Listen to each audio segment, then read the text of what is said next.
It's Law Nation. One love, baby. Let's go.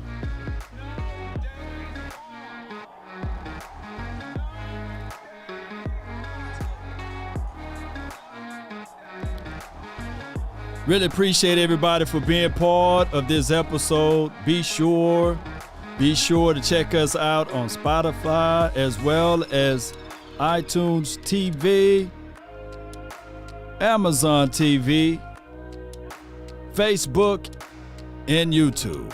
We're also live on Cowboys Experience, where you can get the live experience of meet and greet of former and current players. Let's go.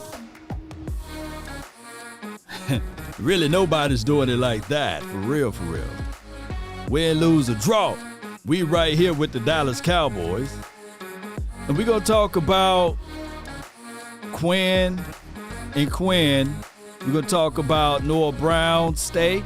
Oh, he got a lot on the table, right? To make this team to stay where he's at. Let's go. Let me know how you guys feel about each and everything about the Dallas Cowboys heading into the 2022 year. I've seen some pundits, some critics put the Cowboys at the third tier. I wonder how that works out, right? Let's go. The grind for your mind. Mic check 1, 2, and 3. Let's go. Turn me up.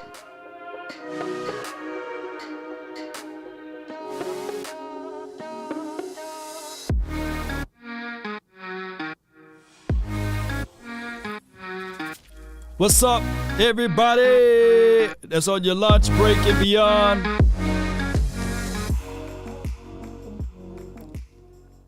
The day is long, the hours is short, but it's time for the OTAs to hit. And, of course, we can't stop it. That's just how it goes, Cowboy Nation. All right, so one of the reporters, the in-house reporters, Bobby Belt, he said, leave it not that there could be a possibility of yours truly, Cole Beasley, rejoining the Cowboys organization and franchise, right? And it goes all the way back to make sure you never burn bridges. And when I say this, I'm saying this from a person with experience. You know, with Cole Beasley, I don't think that he left this company, the Dallas Cowboys company, in good graces, right? You guys recall he called out the front office. He called out the coaching staff, basically, and he went off to the Buffalo Bills, and he did a comparison and analysis of the Buffalo Bills facility versus the Dallas Cowboys facility, and it was a situation whereas a lot of people looked at Cole like, oh, okay, wait till we see you again. And I believe the Cowboys versus the Bills, we lost to them, right? I think it was on Turkey Day, and I think Cole was carved us up. But shout out to Cole Beasley.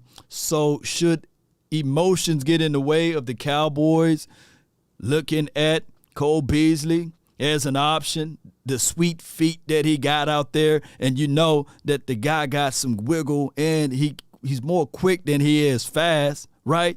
So should the Cowboys entertain this? Now, my whole notion of this, Cowboy Nation, is this right here. At first, you got to know what you got before you start looking at some of these veteran guys, before you start saying, okay, let's bring in the Julio Jones of the world, right? Let's take a real good look at, is it Will Fuller, right? That's fast, could take the top off the defense. The T.Y. Hilton. Should you sit back and say to yourself, let me pump the brakes? Because we got to figure out what we got with our guys that's already here. Dontario Drummond, Ty Fryfogle, right?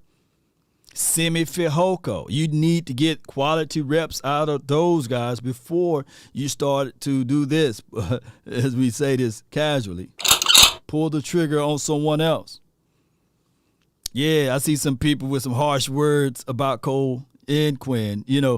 But Quinn, shout out to you, Williams. You said F Cole, but Quinn, bring him in.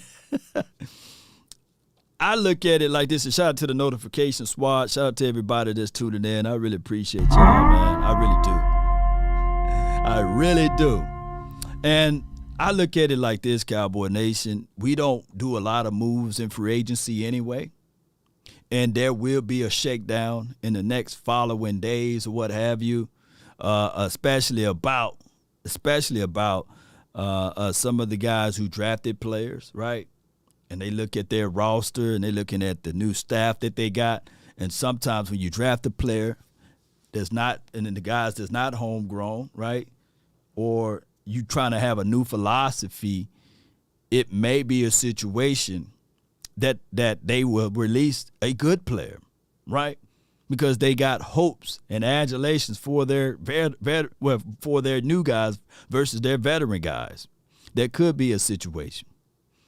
But I tell you guys right now that the Dallas Cowboys, they looking for a deal. And I ain't talking about an expensive one. They looking for that deal, like the Dollar Tree deal, if they can shake the tree and see what can come out of it. And that's what's going on with that. So just for clarity, I appreciate everybody for jumping in. I really do. Let me pull this up just for clarity. This is what Bobby Belt. I wouldn't close the door on Cole Beasley reunion in Dallas. I'm not saying that anything is ongoing, negotiating, but I think there could be some mutual interest there at that right price. Remember, we always talking about at that right price. There's a price. There is a price regardless of how you look at it, Cowboy Nation. There will always be that price tag. And earlier, I think I even talked about the situation with Quinn.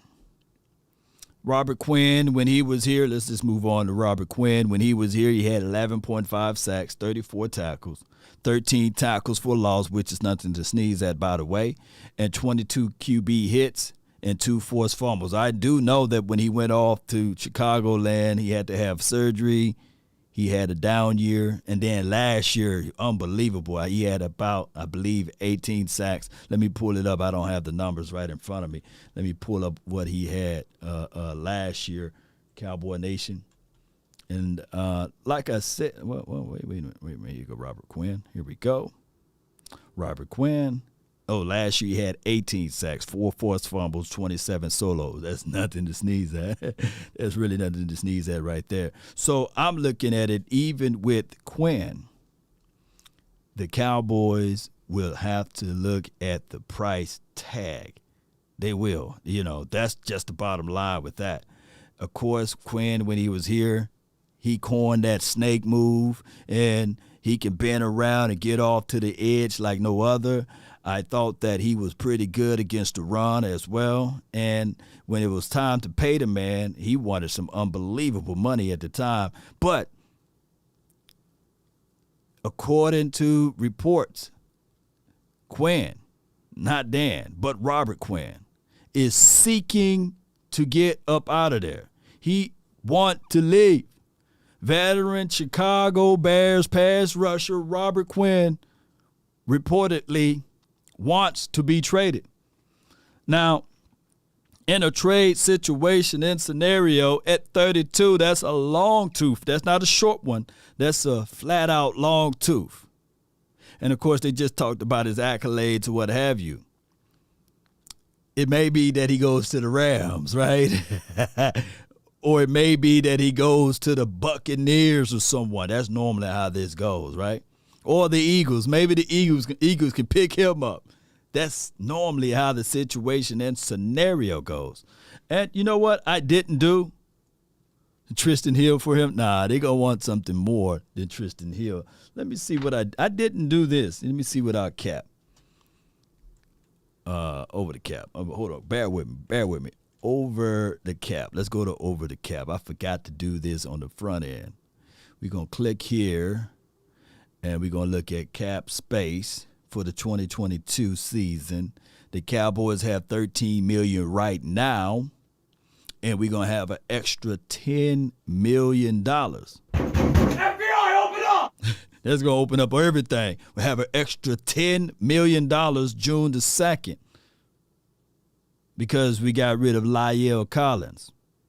So I actually tweeted out earlier, and if you follow my IG page and my Facebook, you will also see the caption, we going for that number 1 spot. So Browns, y'all better watch out.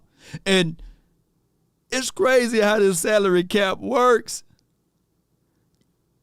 The Dolphins made all types of moves this offseason. Look where they at. They way right here.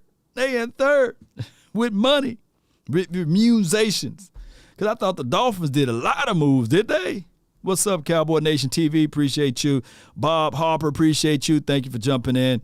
Let's go get Beasley back. He was always such a clutch, basically. I need to find my new Cole Beasley.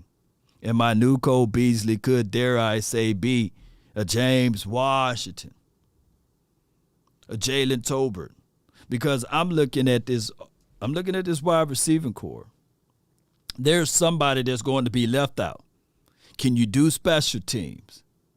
Can you be that designated punt return, kickoff return? And excuse me, I don't want Beasley back there anymore in punt returns and kickoff return. Even in his youth, I worried about Beasley fumbling that ball or dropping that ball. Leave Quinn where he's at. This is my guy, Watson right. Leave Robert Quinn where he is at. You have Armstrong and Sam plus a vet and Dante Fowler, basically, working with DC Quinn before. I agree. I agree with that aspect of it. Like right now, if the Cowboys never rush to pay Dorrance Armstrong, so this is my stance, Cowboy Nation, before y'all say, hey, Law is saying go get Cole Beasley and Robert Quinn. Not Dan, but Robert Quinn. That's not my stance on this. I don't want you guys to feel that that's what I'm saying. No, I'm not saying that. What I'm saying is leave no stone unturned. However, if the Cowboys never paid Dorrance Armstrong, then I think that Quinn would be at play, Robert Quinn. But by you having paying already Dorrance Armstrong, and you already, look, Dante Fowler contract, I think some of you guys, if you put your coins together, you can pay his contract. I think it's a very, very short contract, right? Y'all do a GoFundMe account. It's not like Dante Fowler is getting paid hand over fist. And I think what's going on with Dante Fowler, he looking at what Robert Quinn did, and he's saying, look, I can get that. Shoot. Because that's exactly what happened, right? Let me just pull back to 2019, right? That's exactly what happened. Quinn got 12 sacks, 2 forced fumbles back in 19 when he was with the boys, right? It had to be when he was at, or was it 18? Yeah, it was 19. Yeah, 19, he was with the boys. And he got that bag. He proceeded to go get that bag. That's a big payday. Dante Fowler said, shoot, sign me up. I'm going to bet on myself. Yep. Only if he gets enough snaps and if, his production level. When I was out there at the Oxnard, we got a chance to see Quinn, and I think that he did a remarkable job working out with Charles Haley. You see Charles Haley with the black T-shirt on.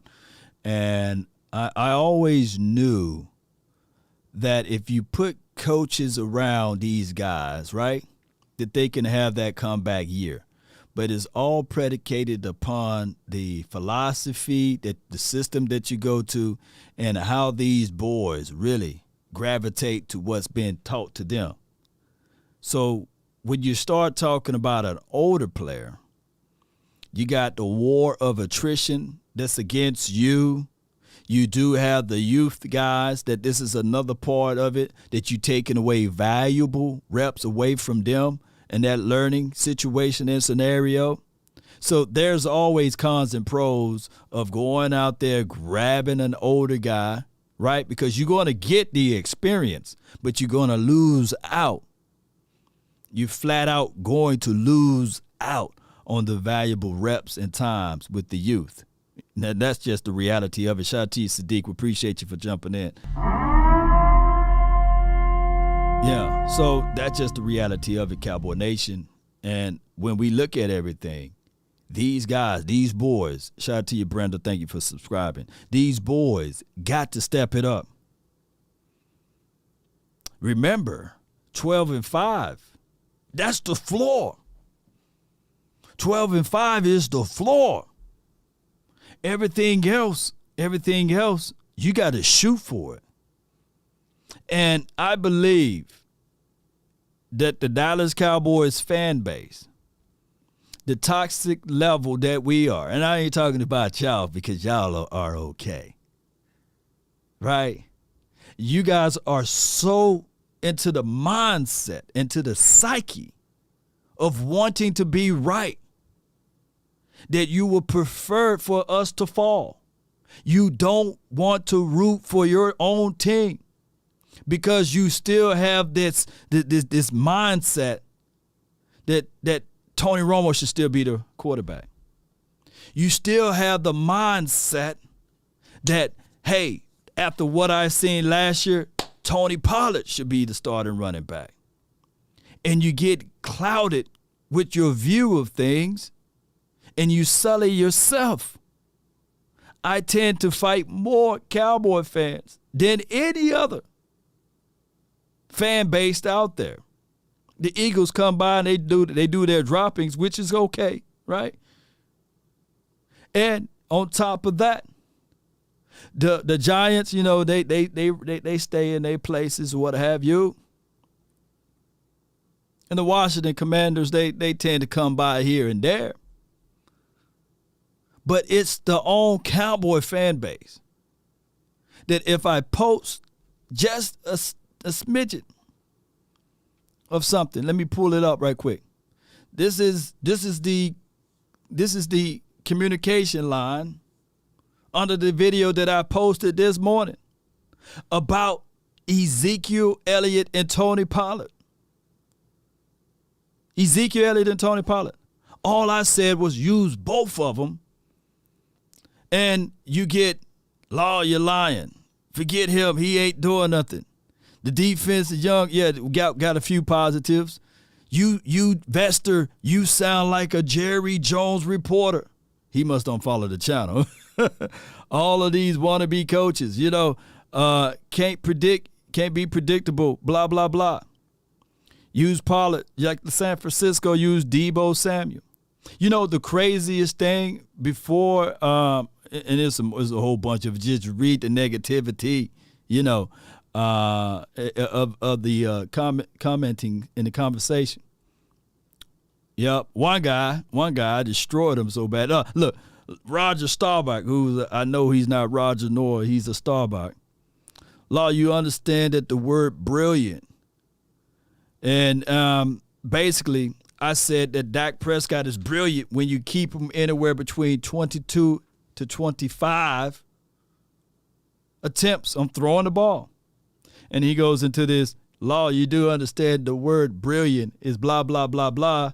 And Dak Prescott in the last 6 to 7 years only have one playoff win. How many playoff wins did Matthew Stafford had before last year?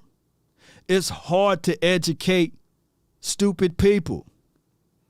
What people tend to do is they take football and they use it as an isolated situation when that's far from the reality. Excuse me, Cowboy Nation.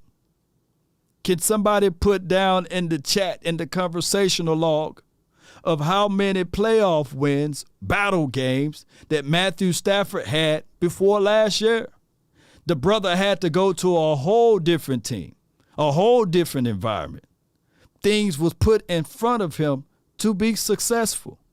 So I come here to tell y'all beautiful people, if you end up picking up Ezekiel, Elijah Elliott, and you put them on a different team, maybe to an offensive coordinator who wasn't only calling plays in his first 3 years ever in the National Football League, you will have a better production out of him, because we do know that 21 slam shouldn't be the only play that you have in the playbook.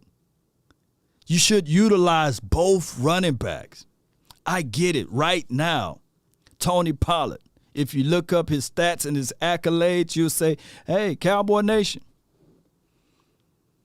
why not start? Oh, Brian, appreciate you. 0-5. Oh, my goodness. FBI, open up! Look at him. People with the facts, boy. I love it. Boxley, 0. Don't you guys know that you watch so much of a little football and you pay attention to the pundits? You see Ezekiel Elliott in that Denver's game didn't play a bunch of reps. That was pretty much Tony Pollard's game. And let me know what Tony Pollard did when they put the ball in the belly of Tony Pollard. When they put the ball in the belly of Tony Pollard, what did he do in that game? You got to use both running backs. Both running backs need that offensive line to hit off the ball too.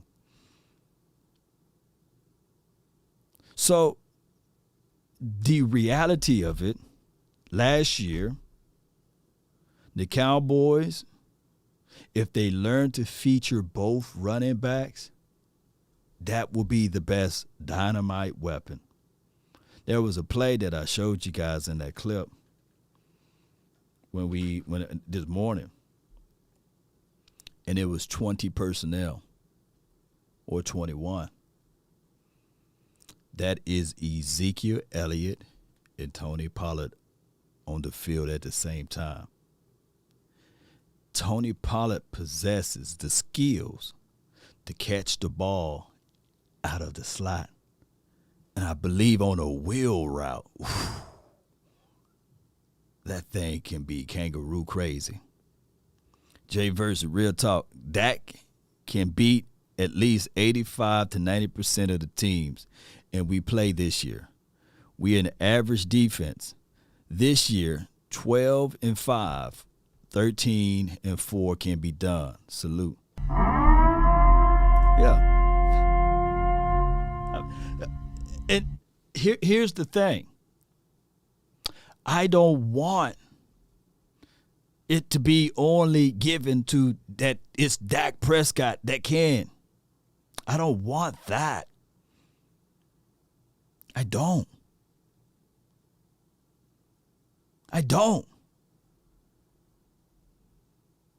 We just witnessed a Jimmy Garoppolo win 2 playoff games without throwing a single touchdown. Even though the Cowboys kind of fell off into the playoff last year at 12-5, to most people it felt like 5-12. That's the number one offense, if you want to go by stats alone, right? And we couldn't craft up a plan, a scheme to defeat the 49ers at home. We are at home. We're at our house, right? But the credit will always go to the quarterback when they win, right? So let that sink into your mind. Jimmy Garoppolo beat us. And then he went to Green Bay at their home. And we have enough people who's reaching for straws, right? Who just reaching. And say, well, hello. The Green Bay Packers, it was cold. Excuse me. The San Francisco 49ers, They play in California. That should be the benefit to the Green Bay Packers. That is in the frozen tundra, whatever they call it, when it's cold and everything sticks together. Huh? That should be a benefit to them, not a disadvantage. But I hear more excuses from Cowboys' mouths to my ear about the weather conditions for the Green Bay Packers than understanding that we had literally an offensive coordinator in his third year trying to come up with a scheme, a plan of action to will a team to move the ball down the field. No way, I guarantee you, 5 to 6 years from now, and there's 14 seconds left on the clock, and Kellen Moore got the quarterback near the 50, he won't be calling no draw. At minimum, he's going to say, you know what? That play worked, but it worked in practice. But it ain't going to work in a real game. How do you know, Kelly? Well, dog it. The best experience is reality, and it burnt me. I can tell a child all day, hey, don't touch that stove, it's hot. Don't touch that stove, it's hot. Don't touch that stove, it's hot. Damn, why you hit me? Don't touch that stove, it's hot. But until they touch that stove for themselves, they're going to realize, ooh, that joker hot. You ever seen somebody touch something hot and they pull back immediately? The damage is already done, baby. The burnt mark is already there. I don't care how long you touched it. Blisters is going to be everywhere. Old folks, they put a little butter on it. That butter going to remind you next time. Don't touch that stove. See, my pop, I'm telling you guys that my pop was just only temporarily. But now that you touch the stove, that stove going to have to do its work. Now, there's a few people that can learn from other people's mistakes and bad decisions. There are a few people that can learn that way, right? 9 times out of 10, if you're the middle child or the youngest, you can sit back and laugh because you realize, man, that older brother of mine, that boy a fool. I would never.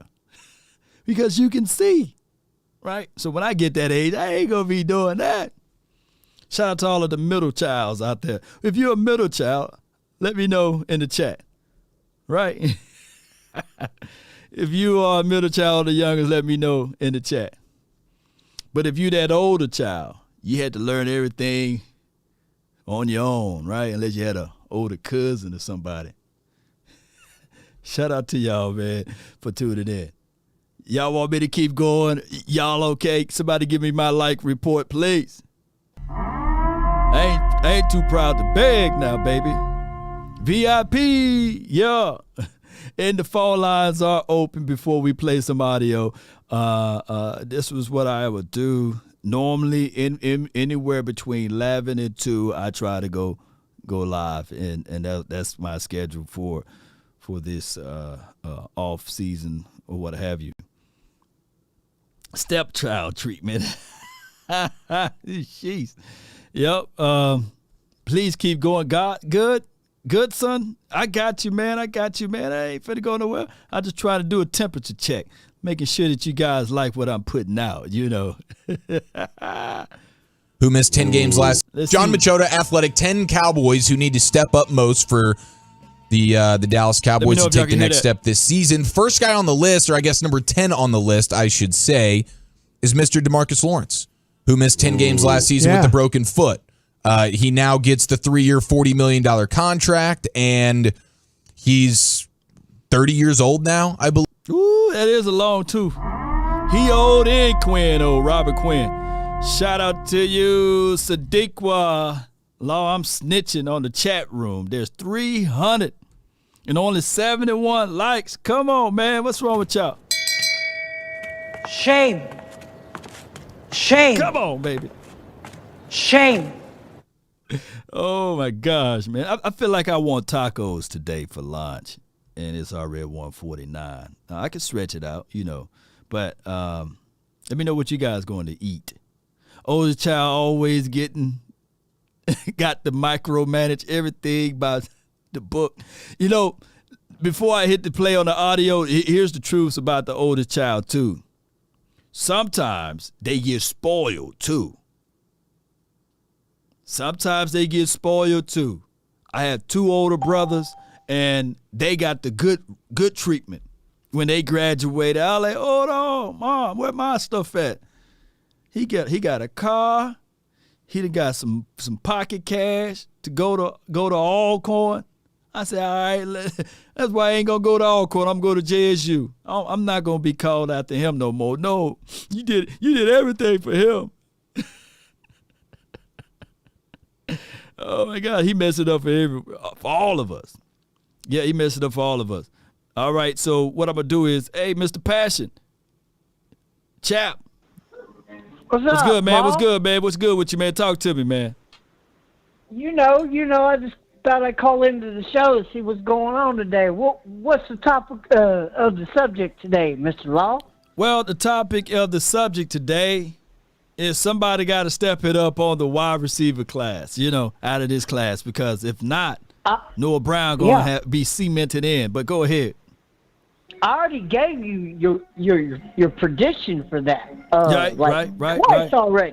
Right. Well, keep giving it to us, man. We got nothing but repeat. It's the off season, man. It's long. Hey, but still, you know what I mean? I mean, then you got Fry, what's his name? Fry Fogel or something like that. You said it right. I mess his name up all the time. I just call it Fries, man. You got Dontario Drummond. Right. You got the other cat we signed not too long ago that's a wide receiver that runs a 4.3 from, I think he's you or something. Roberson, Ja'Cory Roberson. Yep. But I think the best one out of the bunch is going to be Jalen Tolbert. I keep telling people, keep sleeping on him, okay? Yeah. He is a mixture of what's his name with the Eagles? It's with the Eagles now. Oh, Lord. AJ Green? Is it? No. AJ Green, I think what AJ team? AJ Green, you talking about AJ Brown. I don't see AJ Brown. That's what I'm talking about, AJ Brown. But I feel you though. Go ahead, go with it. AJ Brown, he's a mixture of AJ Brown with the size, the big hands, the high point in the ball, got the speed. Right. But he's got a little bit of lamb body, with his thickness. He's bulky, he's muscular. He's got a lot of upper body power from what I can tell, and lower body power too. Plus, he can switch the directions of his routes en route. So he's got a little bit of Amari to him too, because he'll switch it up on you in the middle of a route and go the other way with it. So, because I've studied some of his films, like his footwork, the way he works his feet in and out of breaks is smooth, dude. Like you can't coach that. His smoothness is like lambs, smooth. Like you don't know which way he's gonna go with it. Right. He could go long, he could go short, he could go across the middle, he could take it deep on you. They could hand him the ball, they can give him a jet sweep. There's all kinds of things they could do with that cat. No doubt. There's things that you have not seen that he's possibly capable of, which I believe he's capable of, that people are sleeping on, Because you got to use him in different ways to see what he can do. Because you really don't know what he can do by only what you've seen on film. He may be able to do a prep of things, and you don't even know it yet. But you know what? We'll find out, Chap. And I really think that this iron gonna sharpen iron and steel gonna sharpen steel. I got him pegged as pretty much as he high point the ball like Gallup, but he's faster than Gallup. And he got yak like yards after catch similar to CD. So I look at him more on that side of the coin versus what you said. And he got the strength too. But I'll find out with his strength though. I got to wait for to see his strength on, because that's South Alabama. I'm talking about. I want to see his strength against these boys out here. Well, you got to admit that boy rocked up, bruh. Yeah. I'm gonna take my shirt off, put some baby oil, and do a picture like this in a few. Yeah, but you know what I'm saying. Hey, Shaq, but I appreciate you, man. I appreciate you so much, bro. Hey, let me hear it though before I let you go. How about the Cowboys? Yeah, baby. Love you, Long. Come on, baby. Appreciate you. Thank you, Shaq. Bye. I'm gonna put me some baby oil and everything, some Vaseline. Y'all better watch out. Long gonna be like this. Zoom in so y'all can see the veins popping up out of there. Oh my goodness, man. But that's what we do, baby. The Dallas Cowboys. Let's go. And let me read this super chat. Smoke 14 says Law. And appreciate you for that. He is my cousin. Call him Ty Fry. He's good with that, Law. Okay. Throw them fries out there, baby. I'm gonna come up with a good nickname, man. So he's your cousin. Twice removed, or y'all got the same last name. Talk to me, Smoke. Talk to me, man. All right, we got another caller before we hit this audio. 870. What do you know? Not too much, Law. What you say about it today? Man, it's all as well, man. I can't complain. I heard that, brother. This is John Lawrence from your chat room, man. Now, check this out. Everybody on here keeps sleeping on Michael Gallup all the time. I love Jalen Tolbert. Jalen Tolbert looks great. He looks like he's going to be a dominating receiver when he gets bigger in the game, when he starts to know the routes and starts to know how they receive.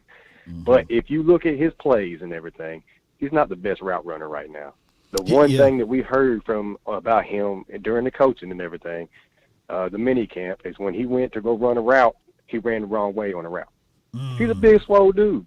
He's dominating. He's fierce. But people keep forgetting about Michael Gallup because Michael Gallup had his injuries. I mean, come on, was it not just 2 seasons ago everybody was yelling, "Pay Gallup, get Gallup as our number one." Gallup was the dude, man. Yeah, here's my thing. Now Gallup and Lamb, they both, I love the way they high point the ball and pull it out of the sky. Right now, our best route runner on this team, you will have to talk to the likes of CD Lamb. James I got to see a little bit more out of him because they played him on the outside at 5'11". But Fry got some routes. Jacory. I had to take them out a little further. Yeah, but I know that he's now falling into the realms of the undrafted guys, which could be scary. But I don't look at Gallup as a pure route guy. I look at him as a pure, I'm going to pull the ball out of the sky and do some baby T.O. stuff. Not baby T.O., but baby Dez Bryant type of stuff. He's our end zone target right now, him and Dalton Schultz. You get Michael Gallup going one side and you get Dalton Schultz on the other side. You run them both on the right side and make them split, one towards the goal line and one towards the outside edge. You let Dak pick where you want to throw that ball. Let him pick. But my sleeper on everything would be, all right, I went back to look at Simi Fehoko, and I don't see softness out of him. I see a guy that's willing to block, and I went to go back and watch that Pittsburgh Steelers game, and I'm going to have to do a quick special on that. And he got a little toughness to him, but don't sleep on T.J. Vasher when he get down to that red zone opportunity. He may be that guy that can squeeze out Noah Brown. Yeah, I feel you there. Fehoko, for me, just doesn't have the hands. It seems like every time I see him get a chance, he's making drops. Even in practice, I hear about him dropping the ball a whole lot of times, Yeah, now that's his flaws right there, those hands, man. Yeah, man, you got to have them hands. But you know who else is similar to that? And I'm not calling him that dude. The dude that was drafted by the Steelers. Tall, 6'4". I think his name is Clay, or is it Chase Claypool or something like that? Chase Claypool, yeah. Chase Claypool. I keep calling this man Claypool, but yeah, Chase Claypool. He a Steeler, Chase he don't Pool, matter. Yeah, he's still he don't matter. But he got those same type of hands. Like dog, you open. Why you want to play volleyball with it? You know. For real, man. Don't smack it down. Grab that ball, man. Grab it up out of there, man. So Simi, we gonna be paying close attention to him. Yeah, for sure, man. He might be more of a blocker, but I don't see him getting much play time if he don't learn how to grab that ball. That is the truth of it. Hey, Osiris Mitchell, last year I got the film. Osiris Mitchell was catching everything that was thrown his way. It was just that he wasn't drafted. Some of these guys, man, we need to give them a break. I know, Jones and them, they're big on their draft guys because that's who they feel like they invested the most in. But, I mean, you get an undrafted guy, you still got to pay the man anyway. Yep. They need to start learning when they see the talent in front of them to escalate them up that pole. I've been sitting here as a Cowboys fan since '86.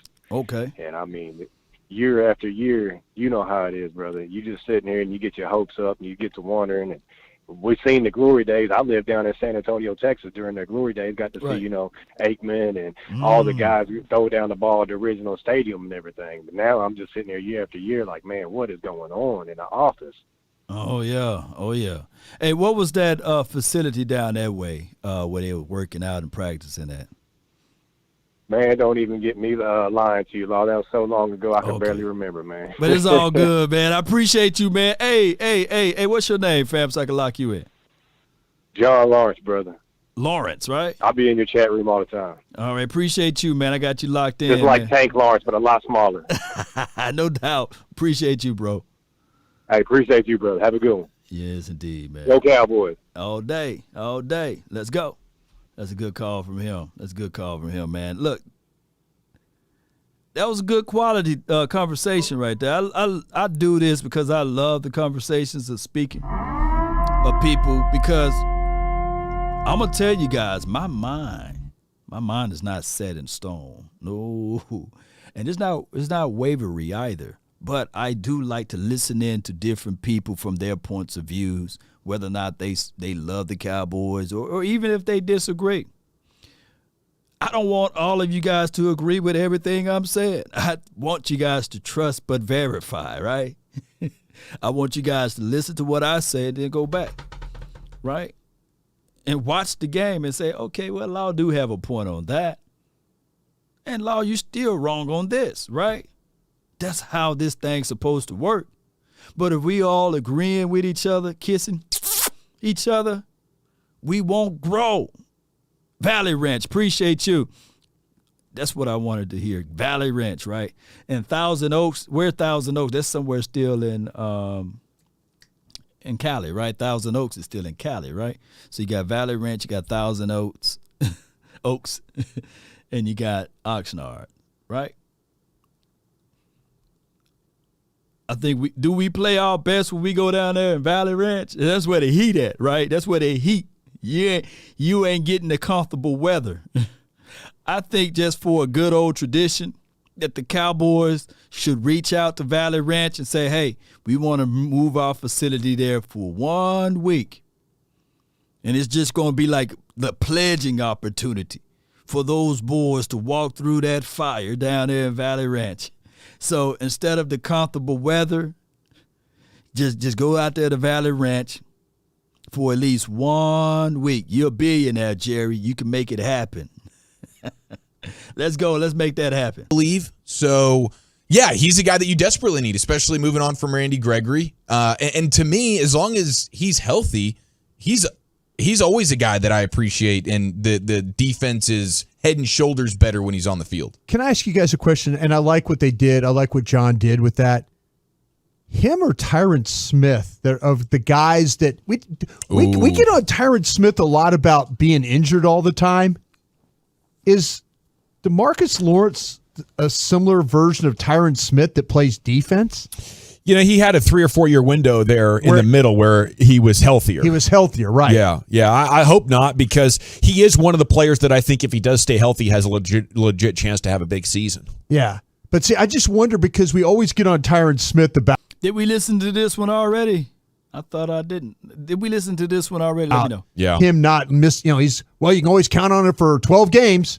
We never say that about Tank. Yeah, and to Dawson's point, I mean, you had year 1 where he only played 7 games, and then year 2 he plays in all 16 games. Year 3 he only plays in 9, and then he goes from 2017. Oh, we are listening to this one. My bad, Cowboy Nation.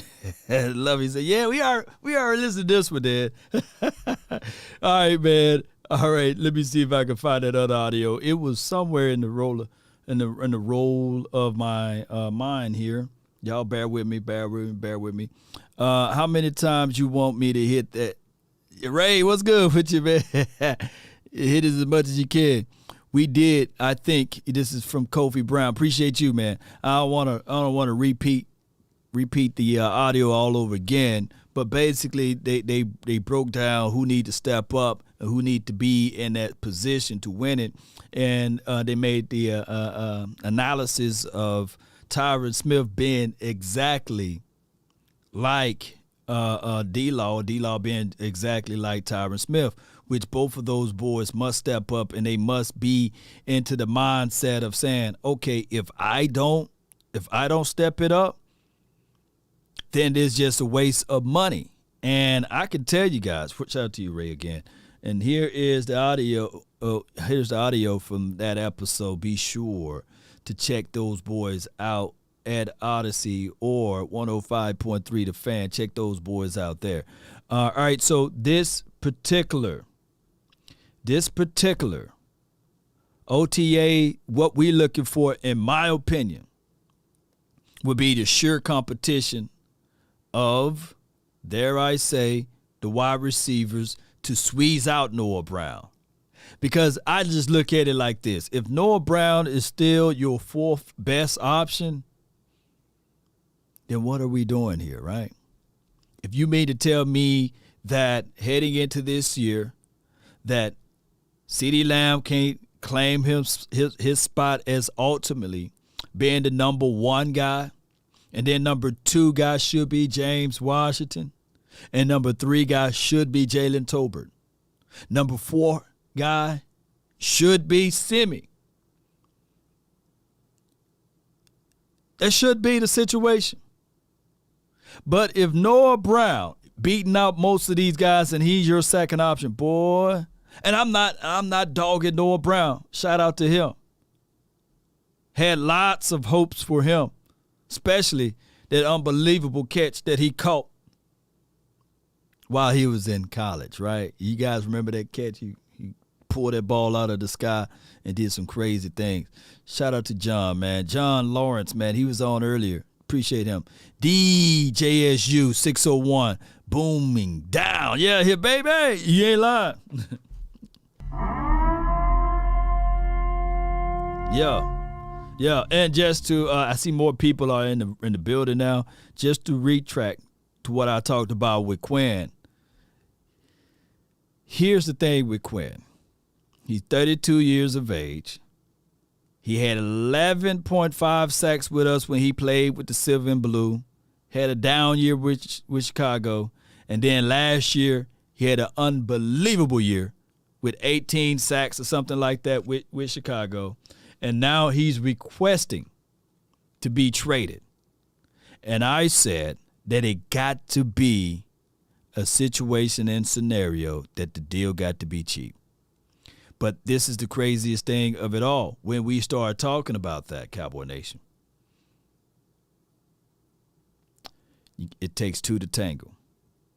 And Chicago Bears may be looking at it like, we going to want more. We going to want more than the aspect of you guys taking him off of our plate as far as that money. We want something in return. And for a 32-year-old, I don't think that the Cowboys would get rid of one of their youth guys for that. Leon Lewis says, I need the white gorilla to be the force in the middle? Well, here's the thing is with him. Just like we spoke glowingly, and this is just to be fair too, right? A big Bohanna, Big Bo, Bohanna, Hannah, Big Bo. Just like we spoke glowingly of him, we speaking glowingly of John Ridgeway. John going to have to, I might have to see John breaking some necks, not technically, but he got to do something in training camp. We need to see him. I don't want to see him with the expectations and not living up to it. I don't want to see that. Okay? All right, we got the 561. You live. Yo, what's up, Laws? Jake the Great. Jake, what's good with you, man? Talk to me, man. Talk to me. Not much. I kind of caught on late to your show, so I ain't really been paying attention to everything. But I heard you was talking about the wide receivers. Mm-hmm. And with these young wide receivers, I don't think I'm really worried about who's going to step up. I think a lot of pressure is put on Dak Prescott to see how well he's developed as far as, like, not needing number one, like this is your number one, and right. Throw him the ball to get better, like what we did when we got Amari Cooper. Now, my opinion, if Dak is, like, matured and he's developed to where he should be to close to that elite status, it wouldn't matter who we have out there because whoever's open, I believe Dak is going to be able to give him the ball if he's developed to that level. Yeah, let me ask you this. Do you think that Dak Prescott is a better quarterback than what he was his third year? See, it's a tricky answer. I want to say yes, but in how the season finished out, he definitely, to me, he kind of regressed, so it's kind of up in the air, but I still got to say yes, he's a little bit better. Yeah. So that's what I believe they're hanging their bets on or hedging their bets on. You know, a third-year quarterback needed Amari Cooper, right?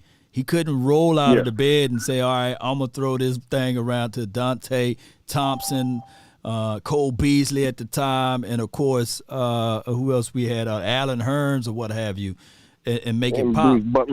Yeah, and I think Terrence Williams that year on the earlier starts, I think he had an injury, so he didn't come back until the later part of that year. But I think that's what they're doing. They're looking at this saying, okay, now we got CeeDee Lamb and, of course, James Washington and Jalen Tolbert. So let's see what this Dak Prescott can be now. Right. And you said my boys, James Washington is a player that I like a lot. Ever since a couple years ago when he was being drafted with the Steelers.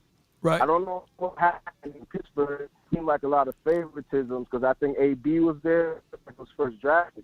But every time your audio went out, fam.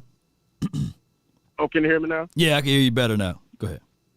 Yeah, every time they put his quarterback in the game, Mason Rudolph, they played together in college, and his stats just go crazy. To me, he seems like another DJ Moore type player. Like he's a wide receiver, but he's built like a running back. And I feel like when he gets that ball, he's going to be a yak monster. And we're going to forget a lot about what's number 13, Michael Gallup.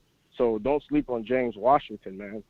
I think that right now with the way James Washington run his routes or what have you and how point the ball, it do remind me a lot of Michael Gallup.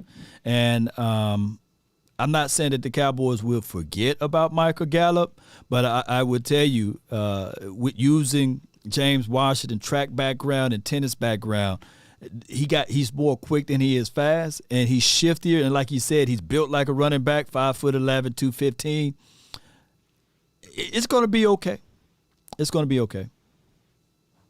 Right. And the last thing on the Robert Quinn, I would say no, because right now he would just be, what do you say, like stopping progress of these young players that we got, Sam Williams and Fowler. I would say no. I would pass on old boy right now. Right, because these two factors, three factors, stopgap on the growth of the youth, and on top of that, you would have to give up draft capital to get him, and you got to pay the man, So that's a lot of factors, man.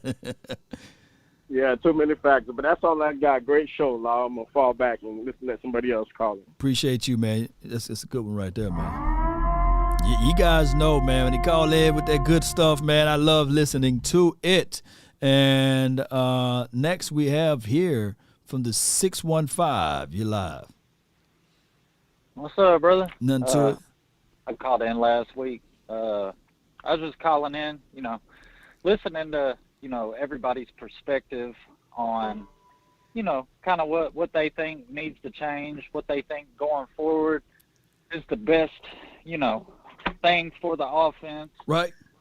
Honestly, to be real, I feel like Dak just gets a lot more hate just because he's a quarterback for a specific team. Right. If you go back and look at the statistics from last year, coming off of a pretty serious injury, you can go compare Dak Prescott to Patrick Mahomes.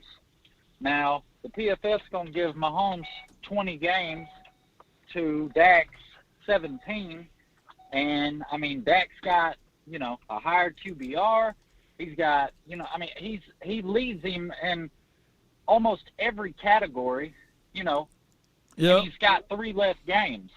And, there's all these other quarterbacks, Justin Herbert, just everyone. Daniel Jones, we know he's trash. But, it's like Dak gets so much hate. And I feel like people overlook the mistakes that are made by other personnel on our offense, specifically the receivers. Because if you go back to a lot of the games that we played last year, especially in situations where we're 3rd and long, or it could have got us 7 points instead of 3, a lot of these receivers are dropping a heck of a lot of balls, man.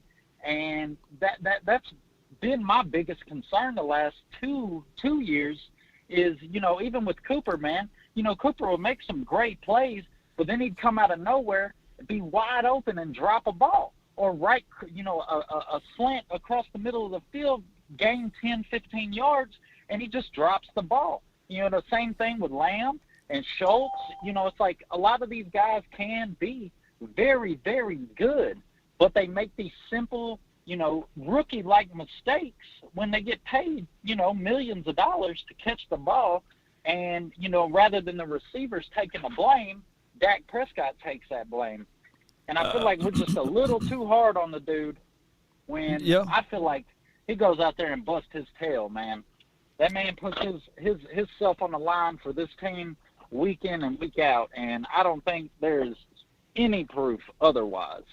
And those are all valid points, but people gonna look at their head-to-head matchup, right? Dak Prescott versus Pat Mahomes, and the team that come out with the win, they get the bragging rights for all of that year and forever. And I would give them that, because essentially that's what I'm doing against the Giants, the Eagles, and the Washington team. I'm gonna brag. I'm gonna brag about that, But to Dak Prescott's defense there, to most people, they fail to realize that I wondered what Pat Mahomes would have looked like with Jason Garrett for his first few years, right? If I was to do this situation where I picked Dak Prescott up and I put him with Andy Reid and that offense there, and I picked Pat Mahomes and I put him in this particular system, I wonder what that would have looked like, right? So absolutely, and vice versa. Give us Tyreek Hill and Travis Kelce and tell me what that offense would look like. Right. It's going to be a different Kansas City this year. It really will. And last thing, I agree with you completely on the Zeke Pollard situation. They definitely need to utilize both of them. This coming up year, I'd like to see a couple double backs, situations and play calls where, they got both of them on the field at the same time, because where Pollard's got that explosiveness, he can get out and, get going a little bit quicker than Zeke was, I know Zeke was hurt right. this year going forward. He could have the burst over Pollard, but Zeke's got that block. He's got that ability to, put somebody down on their tail, and I feel like that could be cool. It could make, that they just need to get a little better with their creativity.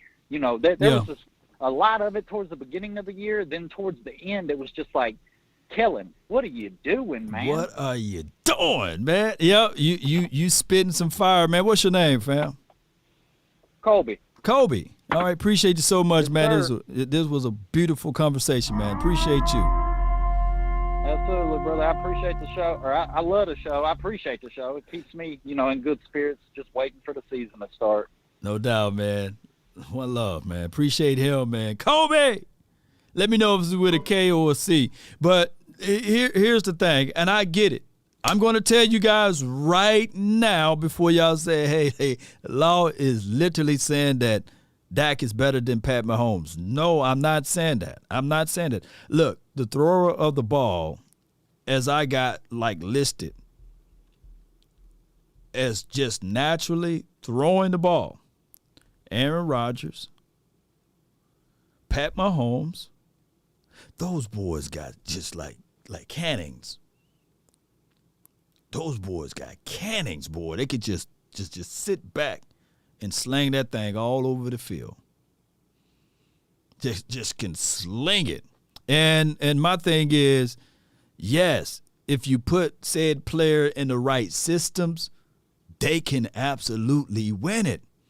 They can. But the same could be argued for Dak Prescott if he goes to the right and proper system. Case in point, me and my brother, we talked back and forth. He's like, man, shoot, if his 49ers had Dak Prescott, it would be over, He don't have that much faith in Jimmy Garoppolo. Some quarterbacks got to go to the right system. And when you look at everything, look, for those who out there who's going to watch this via the podcast, to the caller's point here, Dak Prescott versus Pat Mahomes, this is what he was saying, basically, that the quarterback percentage, Pat Mahomes, 66.3, Dak Prescott, 68.8. And when you look at the yards or what have you, Pat Mahomes threw for 4,828 yards. Dak Prescott threw for 4,449 yards. As far as attempts, 7.3. Anything, in my opinion, above 6.1 or 6.5 or 6.9, anything above that is not considered dinking and dunking. When you start averaging 7 yards per throw, that's north of dinking and dunking. And Pat Mahomes, he averaged 7.3. Dak Prescott averaged 7.5. Touchdowns, Pat, he threw for 37 touchdowns. Dak Prescott threw for 37 touchdowns. Interceptions, Pat Mahomes had 13. Dak Prescott had 10. Pat Mahomes was sacked 28 times, and Dak Prescott was sacked 30 of times. So if you look at those numbers, you can't say that both of those numbers are one light years ahead of the other, right? But the reality of it is that when you look at everything and contextualize it, man, oh man, the weapons, and you start talking about breaking down Tyreek Hill and breaking down Travis Kelce, boy, those boys were remarkable. And I'm not discounting nor taking away with what Pat Mahomes can and can't do. Pat Mahomes is a better thrower of the ball. He is. That's just me being straight up with you guys. There's no homer in it. But when I pull this up, this is not light years away. It's not. If you think I'm crazy, it was Donovan McNabb light years ahead of Tony Romo. I would fight you guys tooth and nail to say if Donovan McNabb was placed on the Dallas Cowboys with Jason Garrett, and you pick up Tony Romo and you put him with Andy Reid, with those Philadelphia Eagles, we would hate the day every time we see Tony Romo out there on the field, he would have carved us up and spit us up out every day. And before you guys go back and forth with me, this is what I got over you guys. Andy Reid, he didn't have a losing season with his previous quarterback. What was his name? Alex Smith. I think that they was going 11-5 with him. Look it up. Andy Reid, he was no one to sneeze at. And it blessings from the heavens of the universe open up when he got Pat Mahomes. And there's excerpts out there where Pat Mahomes literally said, man, I didn't know how to read defense until the coach sat me down and went over this and went over that. Y'all think I'm lying. Do your research and come back and talk to me. But I got some more callers that's been waiting here patient. I really appreciate you guys so much. I got the 214. You live. Hey, Law. Yeah, I'm live, man. I'm live. Okay. But hold on before you say the thing. They said that Andy Reid has 0 rings. But I will tell you guys, if they had a better quarterback in that Super Bowl, he would have had them one against. He would have had them at least one. But it was more good for us because, the Eagles, they did what the Eagles do. But talk to me, man. Talk to me.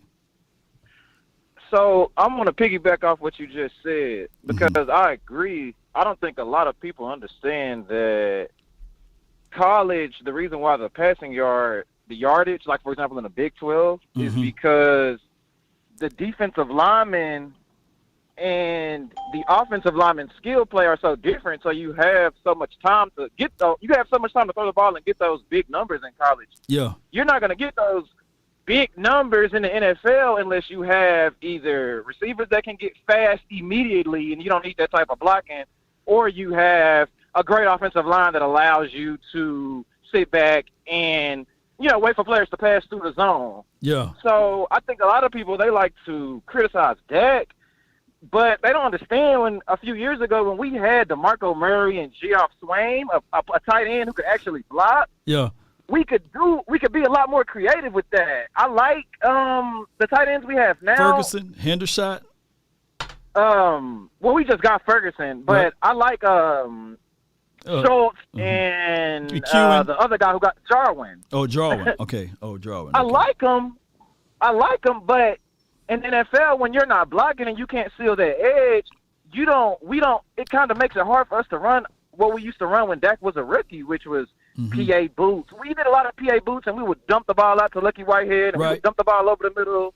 We don't do any of that no more because we don't have time, and I think that they're impatient, so they just blame it on Dak. But you got to think it's a different team, so it's not. I don't think. Although we know.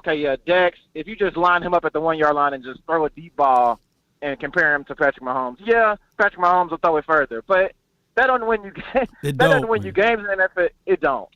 And so I think that matter of fact, to your point, Pat Mahomes wouldn't even have a Super Bowl ring if they couldn't run the ball. And if Tyreek Hill didn't play on that team, and I'm glad that the Chiefs won that Super Bowl, by the way. But Tyreek Hill got to the third level just like that to catch that pretty much quasi Hail Mary. He was the only wide receiver in the league that would have been able to catch that, by the way. But go ahead. And they should understand it because he came to Dallas and he did it to us before the end of halftime. So they should get that he's just that dynamic. Oh yeah. Tyreek Hill, man, I think that he was created in a lab. Yeah, and so I guess my point is because I have to sit here and argue with a lot of friends. I live here in Dallas, and you know how a lot of fans come down here. They like to argue with us, like y'all think this and that, whatever.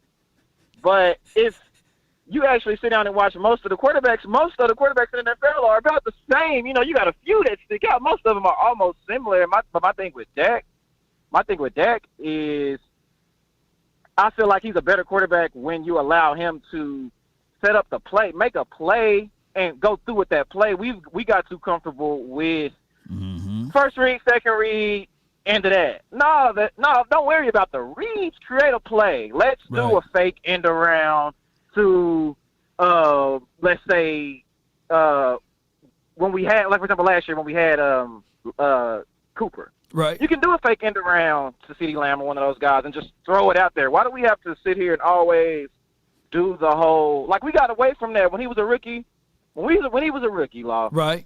We traded plays for him because we felt like we didn't want him to make mistakes. But Big sometimes facts. that's not that bad. Look, I can tell you in our offense that they went and rolled with it and never changed it. Lamar Jackson. If you look at that playbook. Now, Lamar Jackson, believe it or not, he got an arm. He can swing it. He can sling that thing all over the field. But he's not as accurate as you want it. But they said, you know what? We're not trying to force you to be a pocket quarterback. We're going to insert plays to benefit you.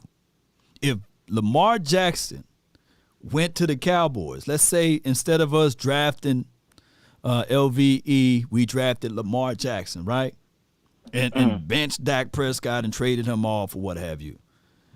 There would be people banging on the table saying that was the worst idea in life because Jason Garrett wouldn't know what to do with Lamar. He wouldn't. Yeah. They'd have been like, no, get out of he's a one-read guy. He can't throw. The dude was wide open. Look, I want you guys to go back and watch that Denver's game, and I'm going to say this for a reason. Dak Prescott overthrew CeeDee Lamb twice. CeeDee Lamb burnt whoever the DB was. I forgot his name. Burnt him. Had a foot on him. And Dak Prescott, your boy, our boy, overthrew him. But there's not a situation in a scenario that you can overthrow a Tyreek Hill. That would have been 2 touchdowns if that was Tyreek Hill. And I'm not saying, I'm not discrediting Pat Mahomes. But the reality of it is you can't overthrow Tyreek Hill. And on top of that, the since the defenses are so much better, like for example the defensive backs in the NFL, all those guys could play receiver in high school. So most of those guys got some type of ball skill. You got a few of them who just athletic. Yeah, you got a few of them who Byron Jones-ish, where run fast, jump fast. Right. But as far as playing the ball, they're not going to be as, I just think that they. I'm gonna get off your phone, but I'm gonna just say you good. I think that because we haven't made it to a conference championship or a Super Bowl in quite some time, I think that we just get frustrated with Dak and we blame it on him. But if we really, not you as in we, but I'm just saying Cowboy Nation as a whole. Yeah, because it's nothing that, like for example, last year when we would play another defense, like for example the Chargers, we played them. They started running two safety highs, and when you do that, you're just supposed to run the ball. But because our offensive line broke down, teams started running 2 safeties high, and they were still stopping our run. They were still stopping. But you know what? But that opening drive, I encourage people to go back and watch that opening drive when they had Zeke and Tony in the backfield, averaging 7 yards. That was 7 yards per tote. They was averaging. And even if you go back and watch the Kansas City game, when they put Zeke and Tony in the backfield at the same time, I even got it on one of my reels.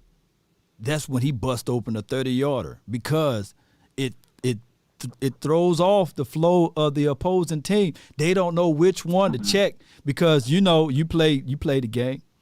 The safety, you got a force side and you got cutback responso, right? So if you sitting there looking, all right, I'm gonna stay on my force side, but no, you got Tony now.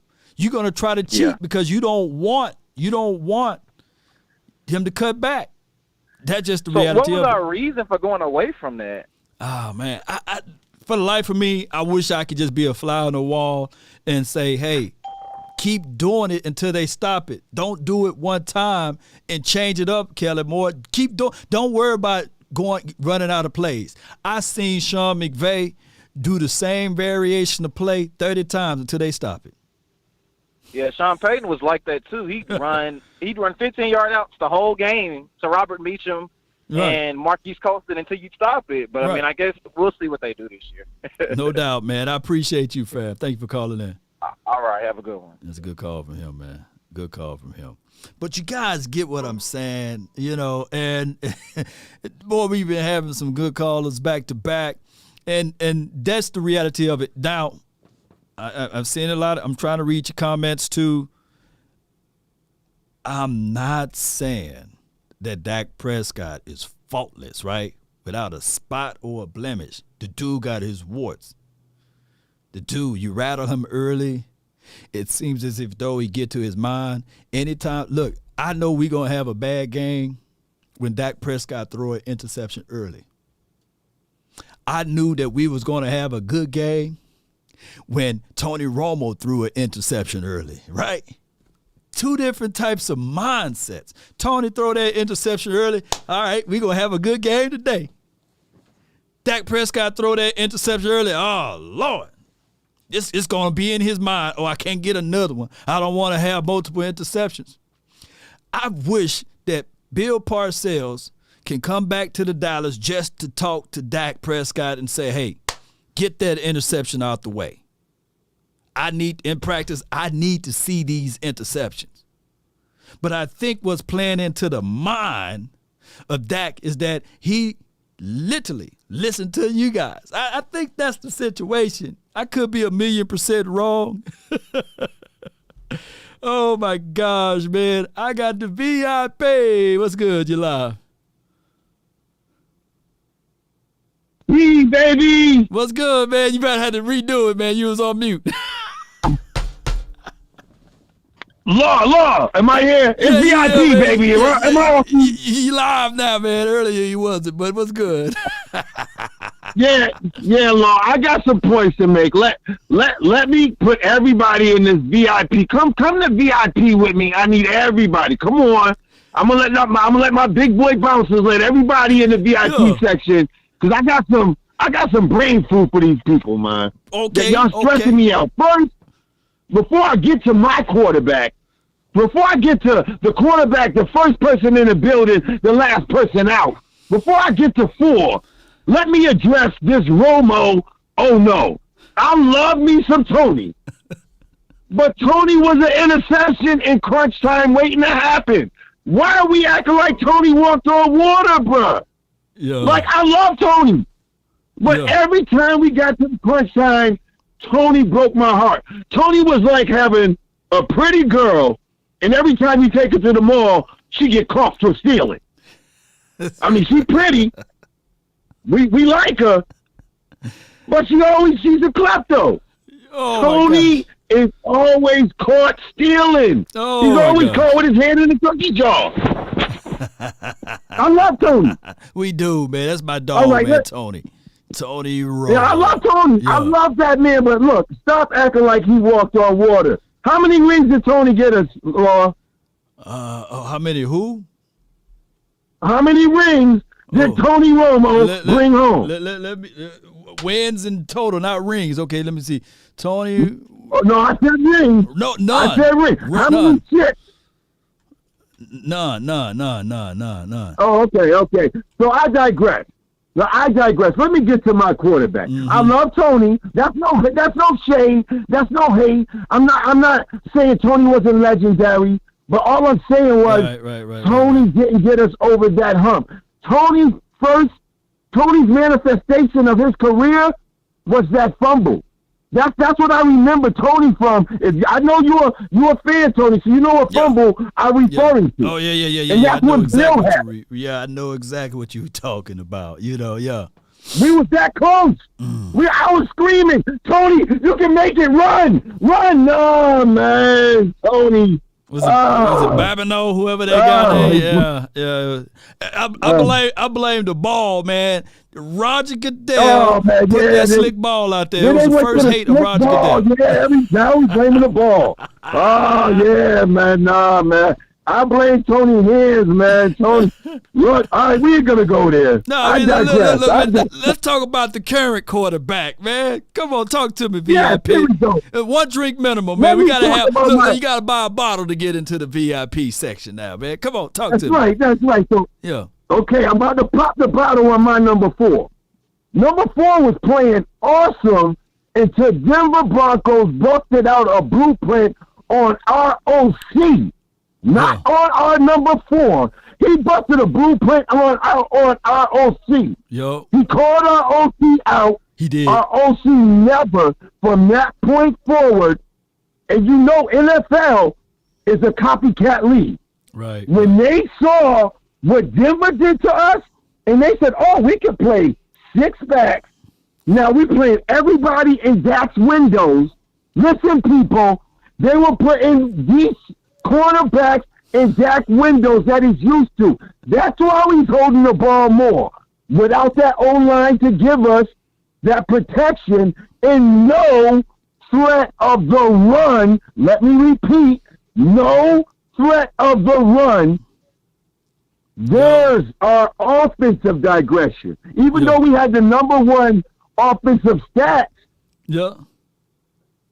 we did not already. We were 12-5, right? Yeah, we 12-5, man. You preaching? Yeah, we 12-5. Okay, because people act like we lost 12 games. We lost 5 games. Yep. And I blame all 5 games. 90% of that was our OC not making adjustments. So he got caught up in his Jason Garrett feelings and ways and refused to stay with the run. Stay with the run. It's simple.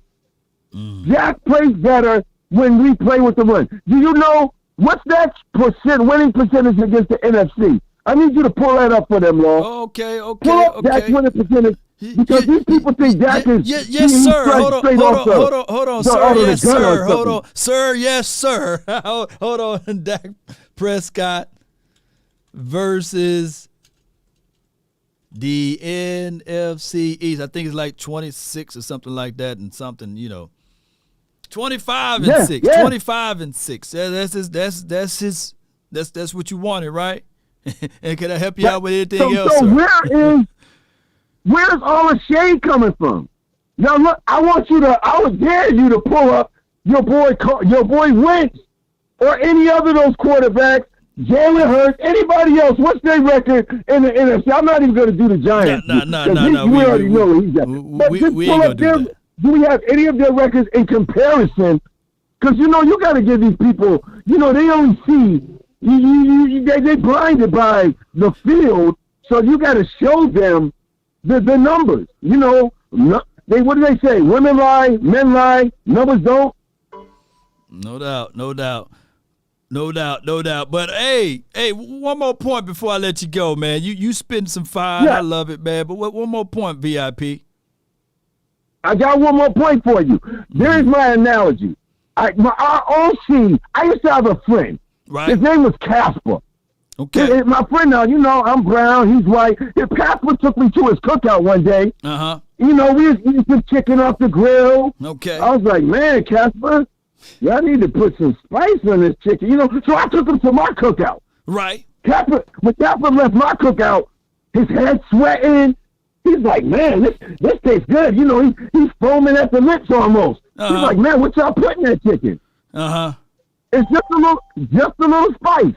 So our OC needs to go to a brother cookout so he can learn to put some spice on that chicken. Some of mama's cooking. So when he's grilling up our offensive players, he need a little spice, some salt and pepper, some red, man. You just throw some spice in there.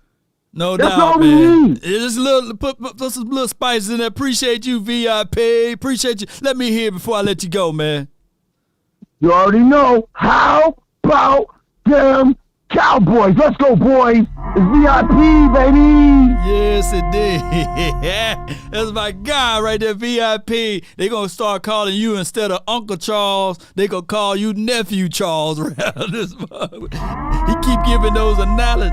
analogy, they going to fool around and call him Nephew Charles because we got an uncle. We just need a nephew now. All right, but that's the VIP. All right, 253, you're live. How's it going, Law? How you doing? Man, I'm doing well, man. I can't complain. I'm talking to you, man, so I know I'm finna have a good day, right? Talk to me. Yes, sir. Yes, sir. Yeah, so I had an analogy for you. So there's this football analogy where it's like, have you ever heard NFL contract is like a marriage? So they always say these quarterbacks are like married to the team. Have you ever heard that analogy? Right. I heard of that. That's why. Right, well, I think one of those coaches, he put the football player in a bridesmaid in a gown or something like that. I forgot that, but he was a running back. I think it was Ricky or somebody. But go ahead. Yeah. So people, for all the married folk, there's a phrase out there where it's like the person you marry. You marry the first person. When you first meet them, through the lifespan of that marriage, you're probably going to be 10 different people out of that same person. Right. Because people change over time. Yeah. Right. So I feel like they'll always still be the same person deep down. So when we first met, Dak Prescott, he's our new quarterback for our team. Right. We got this pass run threat, Dak Prescott. We didn't know he could run, but when he took off, he could run. He'd be trucking people. He'd be trying to get to the end zone. He had that heart. He had that dog. Mm-hmm. And I feel like now, in the next phase, we start getting don't run so much. You want Dak to stay in a little bit. We want to protect the longevity. So work on your throwing more. Stay in the pocket. Then he gets hurt, and they basically go to this, see, we told you we don't want you out of the pocket because we want you to stay in here so you don't get hurt. I feel like the problem with this new coaching is they didn't let him develop in those 10 different, personas we were going to get out of him naturally. It was more like what they were afraid could happen. So they started trying to tailor his natural progression to be a specific type of quarterback. And I feel like it really messes him up because he's fighting his nature, and you see him, doing things that don't seem natural. So he has to practice real hard, like get with the coaches, teaching him the hip thing, and throw this exact way, throw with this mechanics. Don't run, don't leave the pocket, stay in here, Right. I mean, tailor how far down the field you want to throw. They're writing in the playbook, they were saying he was dinking and dacking or something like that. Right. Because he wouldn't throw super far because they didn't want him to. That's not how it was scripted. That's not how the playbook was made for him. Yep. I follow the analogy there. And you're right on point. I think that trends are things that most quarterbacks, if you listen to quarterbacks before they get drafted by a certain team, you can kind of take a bead on who they kind of model their game after. And I recall earlier in Dak Prescott, before he was drafted, he was mentioning a lot of Cam Newton. At the time, you remember Cam would run the ball and he would do the little Superman pose or what have you. And Dak used to do that same celebratory touchdown thing as it relates to what Cam Newton did. But over a period of time, people were like, hey, they ain't going to last, Cam. But Cam, in his first few years, to be fair, he pretty much rocked the house because he was able to put 300 to 400 yard games together. And when they did the changing of getting rid of, I think it was Steve Smith, they went all the way to the Super Bowl. And ultimately they failed. They didn't win it. But some of these young quarterbacks at that time still looked up to Cam. I just look at Dak Prescott as a better thrower of the ball than what Cam was. But when you take away the run threat, you take away some of his powers. Exactly. Yeah. That's exactly. Yeah. So, hey, man, that's a good point, man. What's your name again, fam? This is Marcus Davis. Marcus, man, appreciate you, man. It was a good call from you, fam. Thank you. Yes, indeed. So his analogy was on point. So he will be cousin Charles, right? So he sounds younger. So we have a Uncle Charles, nephew Charles, and cousin Charles. Let me see if my guy right here can give us a wonderful analogy. And let's see what we got right here. From 956, you're in the mix. How are we doing, Law? Are we doing all right? We doing great, man. I can't complain, man. Talk to me, man. Yeah, I was just listening to the analogy he mentioned within us too, like within Dak Prescott's progression, how it's been. I feel like, ever since we drafted him, he's been a heck of a player, no doubt about it. I've always believed in the fact that, bringing in him, he shaped the movement. He changed some things within this organization, seeing how he is now as to where he was then, and I wish they could use him right. I really do. I really wish they could use him right. It's like, we get it how he is, how tall he is. He can run. He's a. I would say you mentioned Cam Newton. He's sort of like a Cam Newton guy. He's tall. He's physical. He's a big dude. Right. I would use your strengths. But you're risking for the fact as to what happened a year ago, and I understand that, but it's like in some cases you're gonna have to put some of those risks to understand what this player is, how you can use him. When we had him with Garrett, it was a little bit different, but we would use his strengths. We would utilize him as much as he would run, as much as he would pass, but he was progressing on. And with that, adding Zeke with that, it was a better fashion, because you had the run game, you had the pass game going on. So it was progressing while it was. Now they're trying to make him this pocket passer. It's like, well, when you think about it, it's like you're trying to make him something he's not. You're thinking Tom Brady's going to be a ball quarterback. Come on. This is a guy who's been in the league for so long. He's used to a system that he's comfortable with. Now, I think that before you go a little bit further, I think Tom Brady in a vertical offense wouldn't be Tom Brady. Tom Brady need that West Coast offense, and that's where he flourished. Bam, bam, get the ball out quick. His releases is so quick, Tom Brady, how he get the ball out, and his diagnosis of plays is phenomenal. But if you put Tom Brady in a vertical offense, Tom wouldn't last 5 to 6 years in the National Football League. Now, he can probably throw some long, deep balls now, but he is your classic, the dink and dunk of what a lot of people say that they don't like the Dallas Cowboys to do. He is your classic dink and dunk, and then when he get down into the red zone opportunity, Tom can throw that fade ball. So I want people to understand football before they start to do these type of comparisons, analysis, and everything like that. Just like to your point with Dak Prescott, I believe that Dak Prescott in a different system, you would look at him differently. But by him being in the system that he is in now, it's a wait-and-see moment, because this is now going into his third year with, here I say again, Mike McCarthy.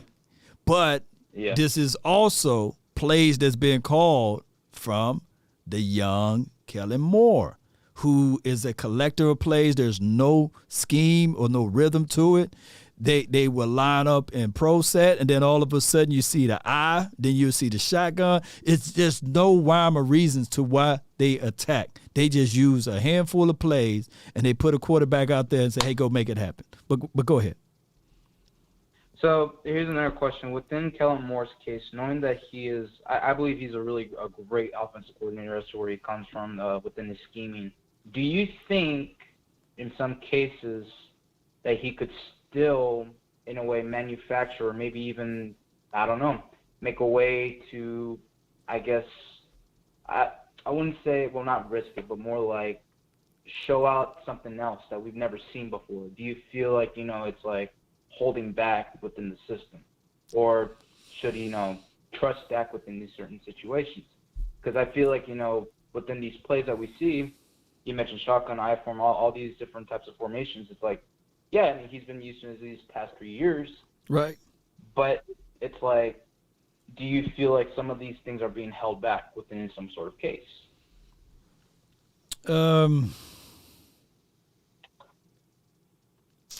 Here's the thing, and this is me not trying to be crass or anything with my assessment on Kellen Moore. He's going to do what's comfortable of what he's known to do. Kellen Moore originally was a quarterback. From there, being a quarterback, he got elevated to be a quarterback coach.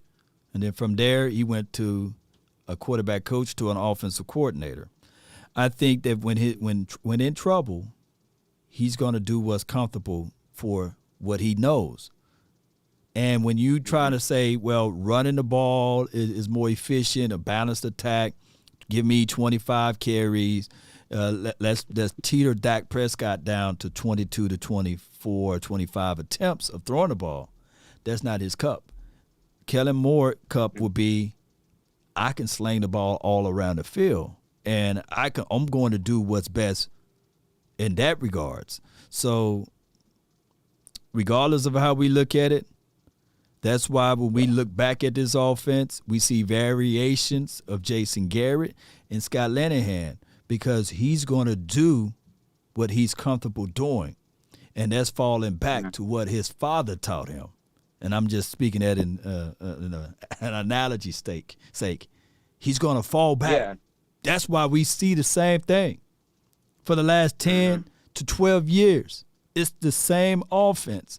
But what he do differently is he motion before the snap, or he do some variations of rolling the guy here and there. So, but when you go back to that same breath, if you look up Kyle Shanahan and what he's able to do, you can see some traits or see some similar things of what his father did.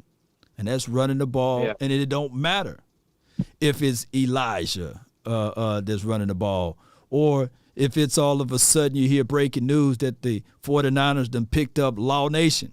It don't matter. Law Nation done got 500-600 yards, because that's their scheme.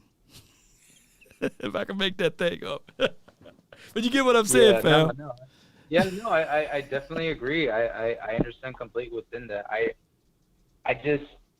I've always put, opportunities out there. If there's something new for them, if there's something out there, if opportunity is out there, I would take it. I mean, whatever it is within the system, I would say make a few adjustments here and there. Sometimes get out your comfort zone once in a while. Don't be afraid. Yeah, that's a hard one there, man. But one more point before I let you go, man. Yeah, pretty much within this offense, just seeing how it's coming to the season, I'm kind of, I'm excited. Hopefully, seeing these new upcoming players, just to see opportunity out there and just to see what they can do. Do I believe that, within the competition and throughout this offseason is going to show a lot within these players? I feel we're going to see a lot. And really, I just can't wait. And I'm excited for the season to come on. I mean, I know we're close to the NFL season, right, but it's opportunities out there. And hopefully these players show that they're capable of doing what they can do.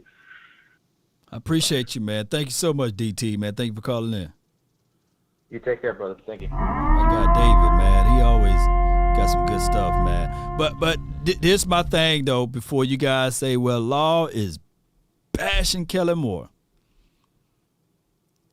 He's going into his fourth year ever dialing up and drawing up plays, right? So I really believe that he's got a brilliant mind. That this offense, regardless, if the quarterback is upright, this offense, I could put my money down on it and it would be still top 5 offense. Dog, believe it or not, even with Andy Dalton and Benjamin DiNucci and Garrett Gilbert, the offense finished that year top 10. Go look it up. And somebody going to be looking up. I said, hey, man, Law was right, man. That offense finished in top 10. Top 10. Right? So if Kellen Moore can just get and stay balanced, and they've come up with a perfect scheme, and that's a big, tall order of if they can run that ball, shoot, you guys would see this thing open up. When they naturally see 6 DBs, they go back to saying, okay, this is the time you're running. This is the time you present power. Ain't that right? I got Coach on the phone You live, Coach. What's going on, Lo? How you doing, brother? No, nothing to it, man. I'm chilling. Hey, man. Man, y'all got some interesting conversation, man. It's really interesting, man. And you know something? It can't be just that cut and dry with if you see 6 DBs or we take what. See, that philosophy when you see guys, we say, well, we run the ball when they show us this, and we pass the ball when they show us that. Mm-hmm. Law, yes, you don't just run yourself into a brick wall. You don't just pass yourself into a multitude of coverage. Mm-hmm. But if you allow that to happen, you allow the defense to dictate what you do. Big facts. Makes you easier to be able to attack. Right. And that's Kellen Moore's strategy about, aggressively take what the defense gives you. But yes, but you do know that Jason Garrett once said, "We do what we do best." Whether it's on the sun, you remember that? Remember that? Whether it's on the moon, the sun. I don't look at analytics. We do what we do best. And I'm quite sure that echoed and permeated in Kellen Moore's heart. So if they doing six DBs and they dropping everybody in coverage, you still run your play. That's what you do best. Don't bend to their will. Even if the option says run the ball off the edge.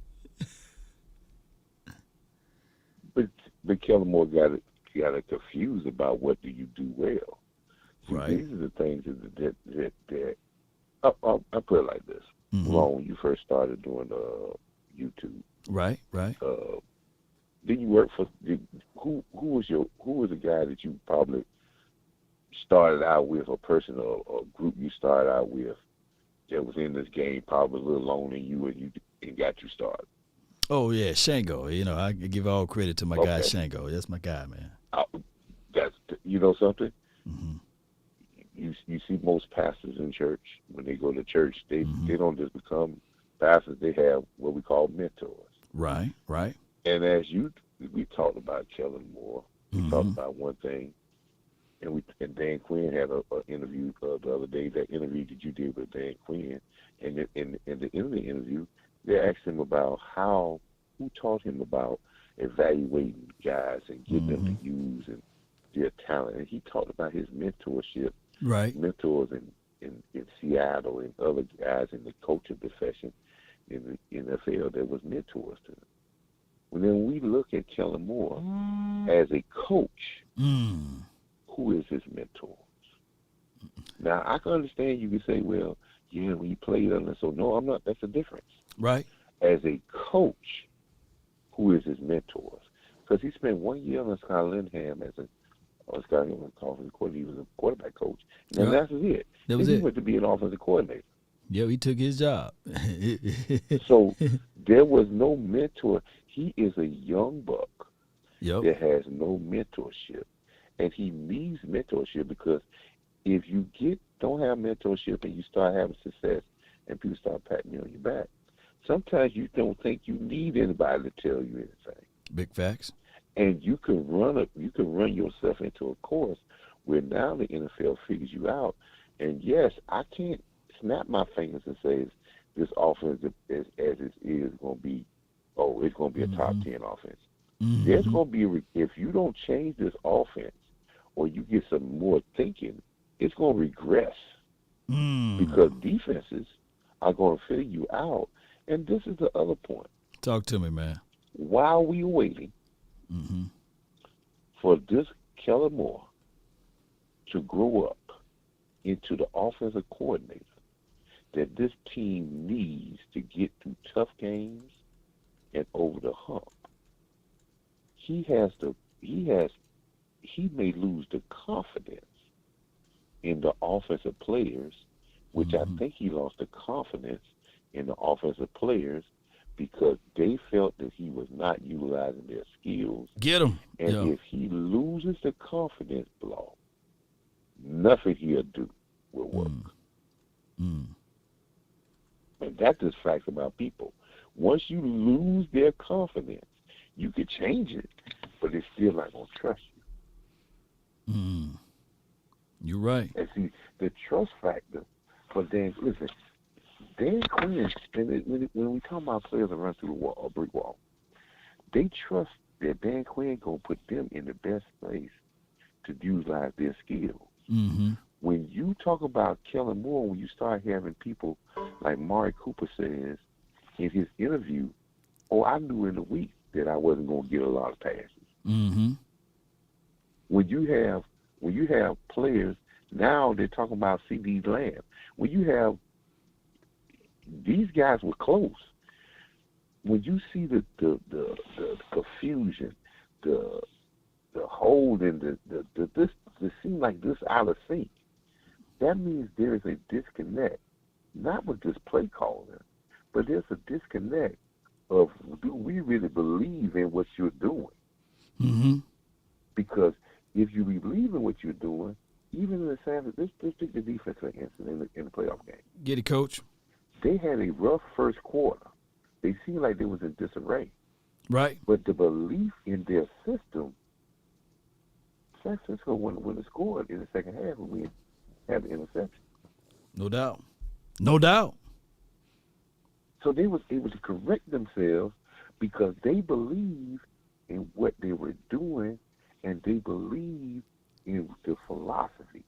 When you have an offense like we did in big games, if you're not totally bought in to the philosophy of what your offense is doing, you'll find it to sputter. You will find it not to be in the rhythm. So while we're waiting for him to grow up, he may have lost the confidence of those guys in the locker room to say, man, Kellen. But you know what? But you know what, Coach? But you know what, Coach? Before I let you go, that could have been the line in the sand with Coop. Coop is a cerebral guy. Yeah. Coop could have been that cerebral guy that challenged Kellen and said, no, I need to be in and put into this offense game plan more. And when you think about it and contextualize all that you said, Coop is not and this is just me speculating at this point, by the way, Cowboy Nation, because there had to be somebody that disagreed with someone. And things changed when things started to say, hey, use me more in the red zone, and I can figure it out. I'm the playmaker. But those type of things can really break down the locker room. And I'm not saying that that's the situation, but that is the only reason why I can say why the offense didn't fight for him to be still on his team. Lord, I want to say one little quick thing. I want you to think about this. Cooper's gone. Right. The receiver coach just got up and just quit, just walked out of a job and moved on to something else. Yep. A pro job, he just walked out. Yep. You did sign the one of the receivers. What's the guy that was doing a little bit that was getting some catches at the end? You let him go to Denver. Cedric, or go somewhere, go to San Francisco. Cedric Wilson. You only signed Noah Brown. You signed Michael Gallup, but you really didn't clear the room out. Now you got people talking about is C.D. Lamb a number one. It seems like to me you clearing the receiver room because some people in the receiver room felt that you wasn't using us at our best ability. Yeah. So I need to clear to get back a mindset of getting back with me. Back to where I want, because there's rumbling. Mm-hmm. These are telltale signs that they're rumblings. But if you lose the confidence of the players in your strategy and your ability to use them at their best asset, they will turn on you, and then nothing will quite work, because as soon as there's a rough spot, they're going to say, here you go again. No doubt, man. I appreciate you, Coach, man. Thank you so much, man. Good points, man. Brilliant. That's my guy right there, Coach Marv, y'all. All right, man. How many people we got? Okay, good. I've been live long enough, man. I think I'll go this long. I try to get it off by 3 o'clock. but we're going to let one more caller in the building. The conference has been locked. And his name is by the MJ. 206 What up, live. family? Nothing to it, man. Both back-to-back Marvs, man. What's good with you, man? Family, just working and listening to your show. Appreciate Loving it. Yes, sir. Yeah, it's going to come down to Kellen Moore. Yep. You know, he got to make sure he got to make our quarterback be good. You know, if we could do the Troy Aikman days, throwing for 220, 270. Yep. Running that ball, we'll go a long way. No doubt. That's don't try to stack pack. I hate that. Nope, we down by 30, then we come back and throw for 500 yards. No. I don't want to see that. No. I want us to run that ball. Like we said, Law, you made a good statement. If they put a 4-man rush, man, we supposed to kill them. Yep. Show that power. Okay, we going to make sure, put that 6-man, he can't do it. Okay. Now we finna punish y'all. And just run all on them. I bet they come out of that. Yep. I bet they start blitzing. Yep. Watch what happens. Yep. And then, that's how you get them. Don't go to, we want to pass happy. Kellen Moore trying to make his record look good. Oh, he's a good passing coordinator. Oh, no, he ain't. Because he showed it when he played against Denver, and he showed it when he played against some other teams, and we got our butt whooped. We down by 30. Come on. That much telling you down by 30? No. But, yeah, man, it is what it is at this point, man. What point you got for today, man? What else you got for me, man? Well, like the main thing, I'm a defensive person, man. Yeah. I want my defense. I want to have the best defense, top 5. Because I really want to show them not to be playing with us. No doubt. Everybody think we some bums, and I'm glad they said we're not gonna win, and that's perfect for us. No doubt. And that's when we win. They count us out already. Talk bad about us every day. They do, man. But I know why they do that. They talk bad about us, man. Hey, Law, you know why they do that? Why they do that? They getting. Hey, what can I do? Okay, it's like me. Okay, Law. Let me keep talking about Law, and I can get all his viewers. Yeah, and they do this. That's what they do. That's what they do. Dallas, Lakers, Dallas, Lakers, LeBron, Dallas, Prescott. Come on, man. Yes, indeed, man. But I appreciate you, man. Let me hear it one time, man. How about them Cowboys, man? Really appreciate you, my dog. How about them Cowboys? Yes, indeed. Let's do this, man. Appreciate you. Always, family. All right. Appreciate you, man. Good Shalom. call. Yes, indeed. One love with you, man. That's my guy, man. Marv. So back-to-back Marvs. Yep. So it is what it is, Cowboy Nation. I can't wait for the season to kick off and be one of those type of situations for us. Shout out to you, AJ. Shout out to you, Sky High 22. East Camden, I see you in the house. Chris Dantzler, appreciate you, man. All right, so the Dallas Cowboys, like I said, heading into this 2022 season to kick off, the wide receivers is a room that we're going to have to take a real good look at. Hey, far as what I believe the Cowboys should do with Ezekiel Elliott and Tony Pollard, don't elevate one and then belittle the other. Use both of them at the same time, baby. Use both of those guys. Mastermind said, speaking all facts, that might be your favorite sound drop. Yeah, appreciate you, man. Yeah, and shout out to everybody that's watching. Man, hey, it was a good show today, man. It was a good show. Didn't have to use all of my drops, man. But if you're watching and you have not hit that like button nor shared this content at this point. Shame. I don't know what you guys are doing, man, with yourselves, man. And shout out to everybody. Sadiq says you call him the pigeon. See, we gonna check into our local bird, man. I ain't gonna. Y'all know I'm just messing with the Eagles, man. Shout out to them. Shout out to the Eagles, man. They caught them. They put them away.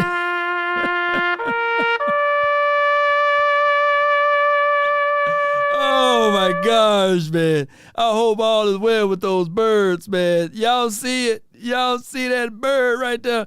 Oh, my goodness. What's going on with it, man? You know, it's a roadkill. You know, I get to laugh all off season and gloat about this. I know, I get it, you know, but it is what it is at this point. Cowboy Nation and everybody that's watching, you know, we got some breaking news going on, you know.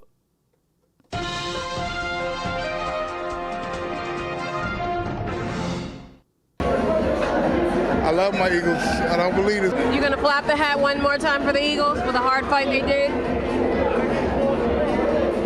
Let's go Birds, fly Eagles, fly. Still Super Bowl champs for now.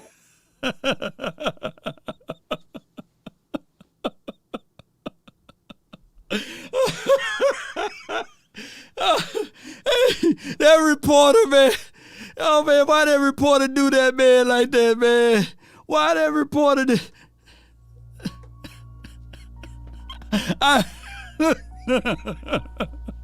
Oh, my goodness. My sister station didn't fool around and brought up the old clip of the Eagles, man. While they flying high, that's okay. I want my Cowboys to still be low. I want my Cowboys to still be in that middle place, you know, flying under the radar while they give all of the praises to the good old Eagles. But here's my truths on everything. The paper is a real deal, but I realize the paper can't sack no one. They can't catch an interception. They for sure can't score a touchdown. But having that title, man, is a good feeling all off season. But at some point, you got to put those pads on. And how bad do you want this victory when you face each other? And I'm going to want this team to stay in that line of not being too high nor too low. Cowboy Nation, there's one thing a man should always do, mainly to himself be true. Never allow someone to change your point of view unless what they bring makes sense to you. Never judge a man by sight alone, nor by the height he has grown. When speaking, keep it at a moderate tone, because raised voices turns hearts into stone. You see, in the beginning, it was brother, I will ride with brother. And if you're an Eagles fan, I will fly with brother. The morals of life, live love and respect for another. Then there are those who will try to be smart. They will take a decent man and alter his heart until they seek to rip him apart. Those men, no man, you call a friend, because they bend lives around the truth until they meet their end. I hope you guys write that down. I tell people all the time, when the end comes for me, let it find me conquering a new mountain, not sliding down an old one.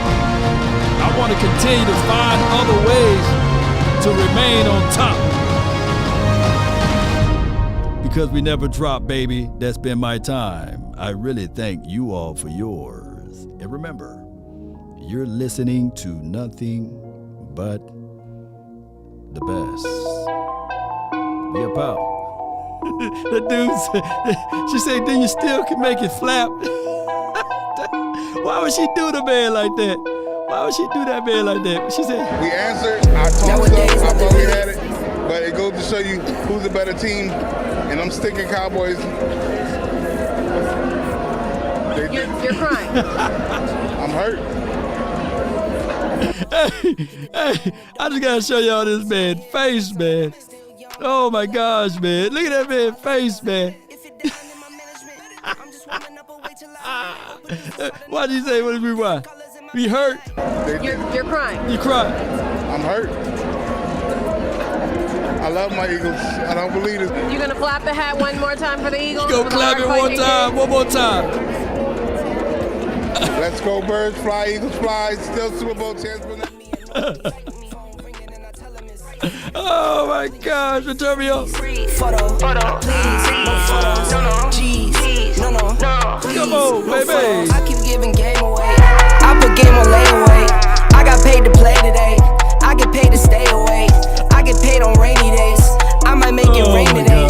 I got paid off pain today. Thought it'd take the pain away. In my own lane, finger roll. I would never sell my only soul. Heard your whole team, what's for sale? Heard this on the market for the low. Who the realest, we might never know. All this acting, you gon' play a role. Give you the world when they sign you up. Try you out and then they line you up. Ooh, now you're looking hungry, ribs are touching, need some food. Now you're all on live acting surprised, but you was fooled. Boy, get out the way, it's been a day, now you're old news. Now you got the pen and pad, you're trying to take my moves. Nowadays, nothing really excites me. Only one of me and nobody's like me. Phone ringing and I tell him it's I got wifey young, bling and she free. Photo, please, no photos. G's, no, please, no photos. Nowadays, nothing really excites me. Only one of me and nobody's like me. Phone ringing and I tell him it's I got wifey young, bling and she freeze. Photo, please, no photos. G's, no, please, no photos. Yeah, nation, appreciate you. One love, baby. Appreciate ya. DC for life, not for short. Let's continue to grind to shine.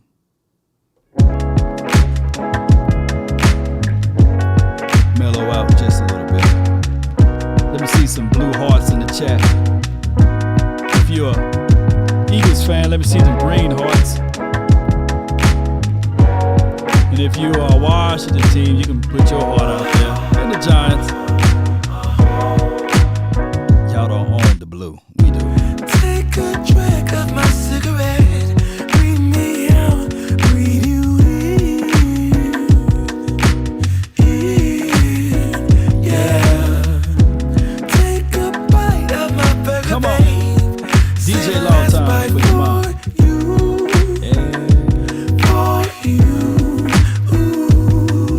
The street lights hit you all alone. Get it, Cole. You know it's dangerous to go alone. Cole on beat with it. Let's go. Don't let the street lights hit you. Can I be your play too? I'll follow wherever you go. It's your birthday this month. Happy birthday to you.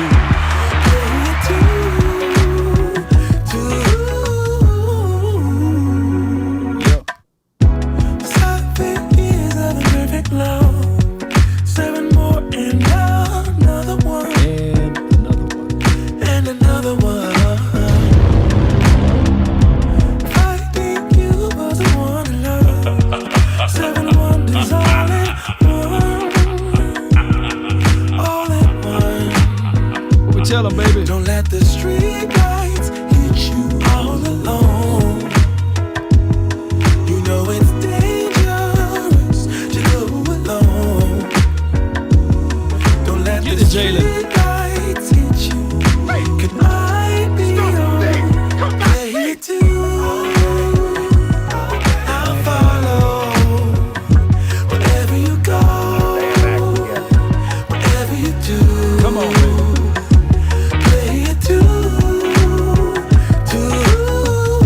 Slow music with the highlights brought to you if by a paper crane can fly, then forever doesn't feel that far. So far, so far.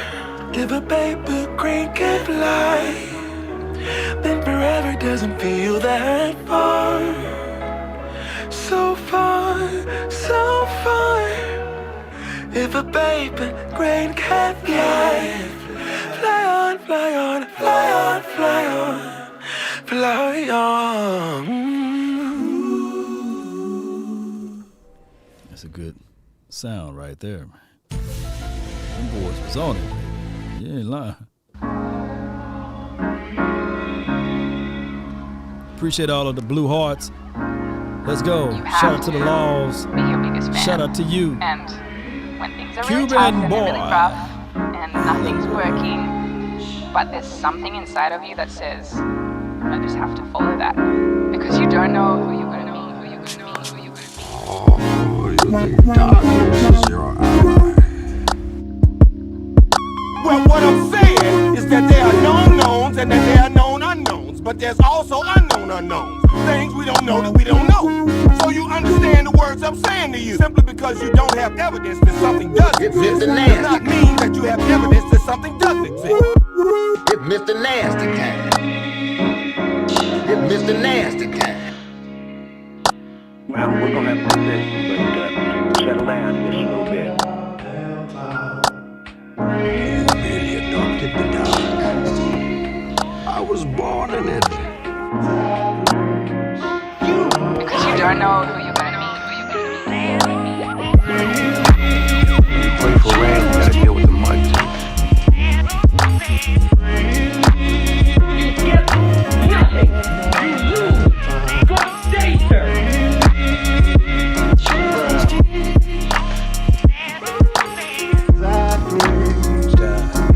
I want me some glory hole.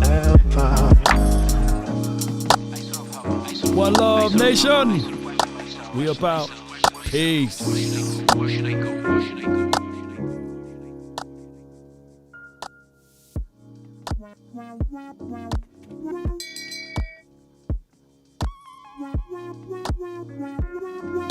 Fatality.